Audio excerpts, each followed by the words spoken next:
Hello, and welcome back to my channel, guys. Thank you again for tuning in. I have been MIA for a couple of weeks, but if you watched my last video, you will know that I said that I was 36 weeks pregnant during that particular video. And those of you who have been through this already, you know once you hit 36 weeks, it's kind of a wrap from there. You're preparing for the baby, you're feeling a little more tired than you were before, so it's definitely a game changer. You are definitely third trimester once you hit 36 weeks, for real.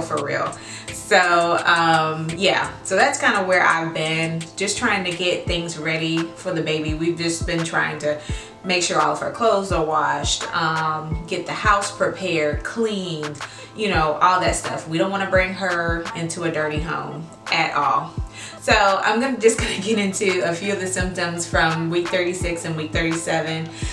Nothing too much changed. It was mainly more Braxton Hicks contractions for sure. Definitely started feeling those a lot more than before. The next thing was her feeling a lot heavier than she did previously. When I had my growth scan, or her growth scan, during week 36, it was revealed that she was weighing in at 6 pounds, which is wonderful. So I'm assuming at this point I am in week 38 now. Woohoo, congratulations to me, and to us actually. But she is probably closer to 7 pounds now, I would think.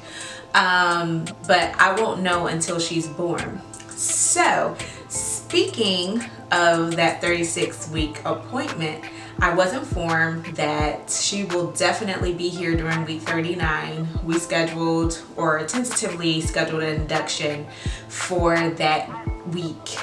As of now, I know the exact date that I will be induced. I am not revealing that right now, but I do know the exact date that I will be induced. So I just know that next week I will have a baby, but I will let you guys know when that happens. But yeah, I mean, since I've been going to the appointments, since we've been doing the twice a week appointments for the BPP and the non-stress test, she has been wonderful, absolutely amazing. My blood pressure has been good. Went to the doctor yesterday. Blood pressure was lovely. She was a little stubborn during the BPP ultrasound. They were testing her breathing and, you know, how she breathes in the room, and she was asleep, so we had to wake her up again using the little buzzer thing that they have. And what else happened? They checked my cervix. I am dilated now. But you know what? It's so crazy. You still don't know when the baby's coming, because it's like, okay, I've dilated. I was having contractions yesterday, and but I think that was from the cervix exam. But you know, I was like, okay, well, she could come at any minute now, or any moment now. You know, I'm gonna go into labor, but I have not had any contractions today at all. So I am still playing this waiting game. But I know that anything can change between right now, tonight, tomorrow. I do have another appointment on Friday, so I'll get to see if I've dilated more. I don't think that I'm gonna make my induction date. I really don't. But we will see. Every woman's body is different. I could stay the same, you know, dilation until next week. Who knows? But I really don't see that happening. So, but yeah, but week 36 and 37, it was just more so the Braxton Hicks coming in more, feeling heavier. She's getting heavier. Now she's the size of a watermelon. Like I said, I'm in week 38 now. And let's see, what else? I did have the strep B test during my 37th week, I think it was. Thankfully that came back negative, so didn't have to get on any antibiotics or whatever it is that they give you for that. I'm gonna be honest, it kind of went in one ear and out the other. I'm like, I don't have no strep B.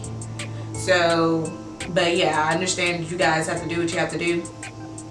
Now that little procedure, didn't take long at all. Really all they did was it was kind of like getting a pap smear, I guess. You know, they just had to take a quick sample, but it wasn't anything too uncomfortable. The cervix check, that was uncomfortable, okay? I'm going around, I'm talking about different things right now, guys, because this is going to be the last video until she's born. But they did that cervix check yesterday. Honey, I did not know that it was that uncomfortable. Like, I thought it was going to be the regular, you know, when you first get pregnant, or if you had issues like me with a little bit of bleeding, like they'll check your cervix, make sure it's closed and all that kind of stuff. No ma'am, like they were all up in there, and I was like, oh my gosh, okay, ooh, you know. Like, so this is what we're doing. So when I go to the hospital, this is what you guys are going to be doing over and over and over again to see how far I've dilated. Awesome. Can't wait for that. So looking forward to it. But yeah. So get ready for that. If you have not made it to the cervix checks or the dilation checks, get prepared, mentally prepared now. It doesn't feel good. I mean, it doesn't hurt, but it's very, very uncomfortable. So, but other than that, I mean, guys, I'm just really ready to meet the baby. I'm just like, is this a contraction or is this a Braxton Hicks? Like, what is going on? I'm ready to go to the hospital.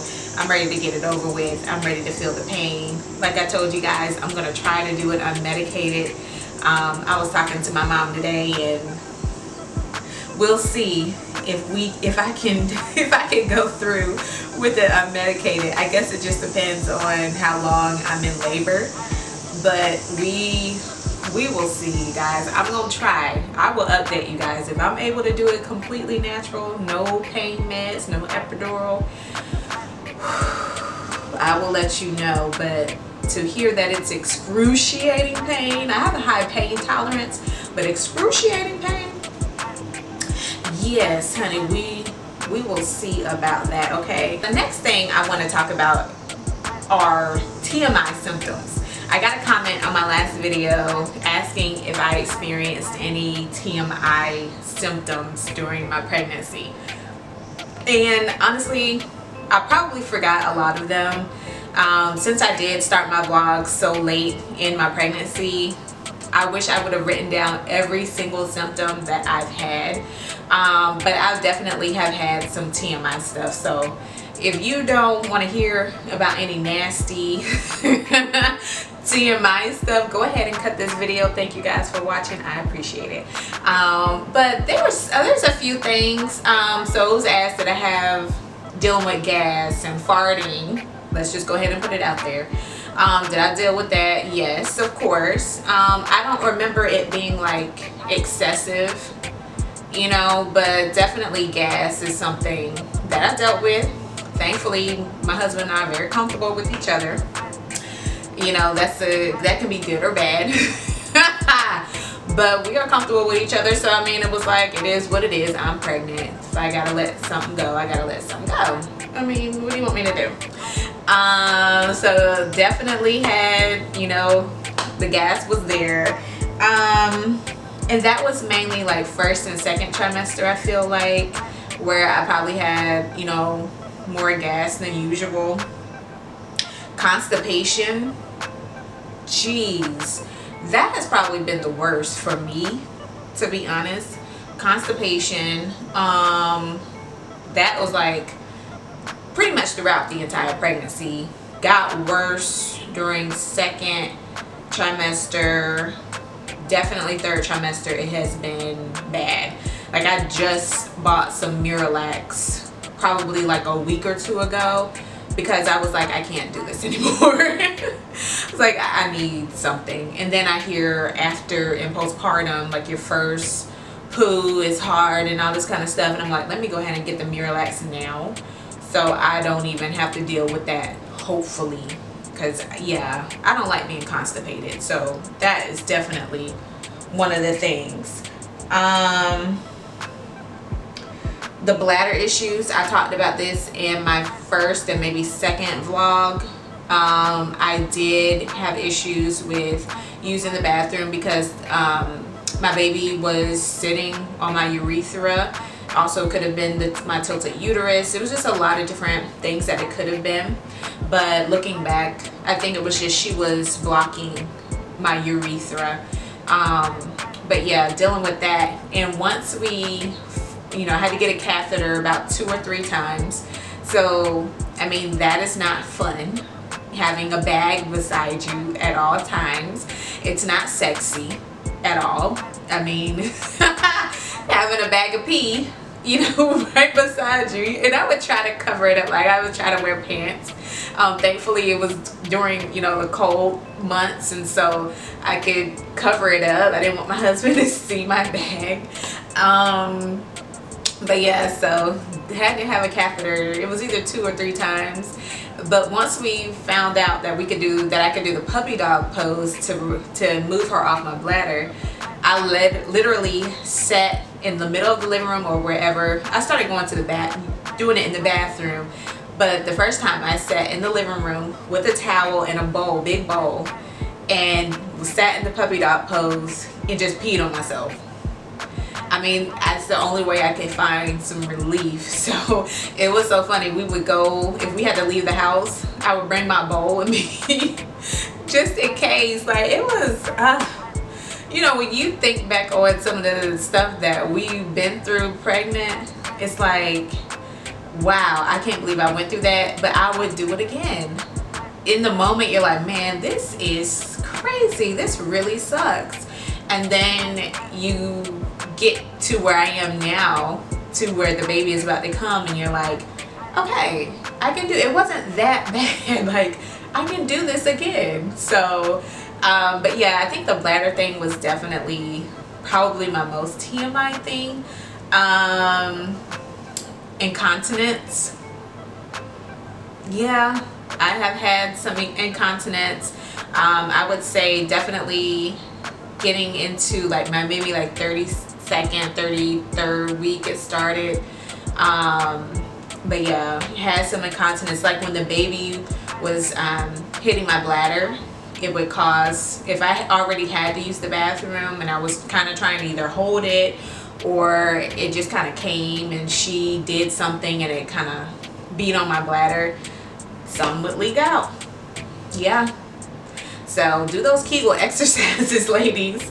But yeah, I would say that's about it. I can't think of anything that was a little more TMI. It probably was something else, but as you know, as your pregnancy goes on, you honestly start forgetting stuff and you're just thinking about the baby coming and just being so excited about that. So that's pretty much it, guys. Like I said, I will have my baby by next week, which I am so thankful for. So thankful that I have even made it this far. When I first got pregnant, I was so scared and I was so nervous, and just to see how far that my baby and I have come is just a blessing. And I couldn't be more honored to be her mom and to become a mom. So that is it for now. Week 38 and some change. Baby will be in my arms tomorrow. I'm sorry. Oh, am I speaking that into existence? Baby will be in my arms by next week. At least next week sometime. So I want to thank you guys again for all of your support. Please stay tuned for the next videos in postpartum, and we'll see what goes on from there. But I appreciate you guys for subscribing and following me thus far, and there will be more to come. So thank you again. Please like, share, and subscribe, and I will talk to you all soon. Bye.